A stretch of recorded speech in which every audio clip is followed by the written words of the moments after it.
For this question, we have a supermarket that is adding measures because people are buying too much things. So firstly, we need to ask the user for how many hand sanitizers they want, and we need to set that to an integer because it says cast each variable to an appropriate data type. So we need to make sure it's an integer. Then we also need to ask them how many toilet rolls do they want. Again, that's an integer because you can't have half a roll. Then we need to set cost to a float because it can have a decimal number, pounds and pence. Then it also says ask the customer if they have more than 2 of the same items. Now this is going to be a string, so we put str for it, and then we ask them. It's a yes or no question really. So do you have more than 2 of the same items? Then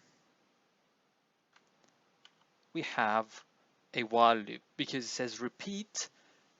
So I'd put an error message and repeatedly ask the same question until valid input is entered.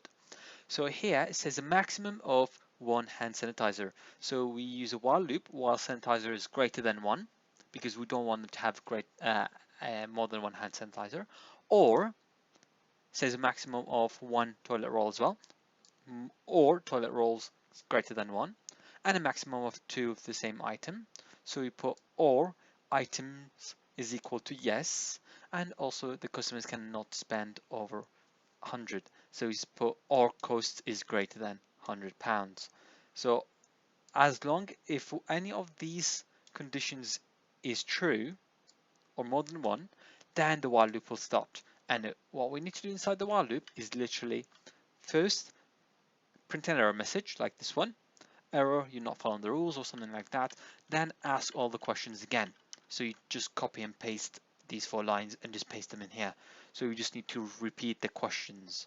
We keep asking them over and over until they put a valid number. So 1 hand sanitizer, 1 toilet roll, and then any number that is less than 100.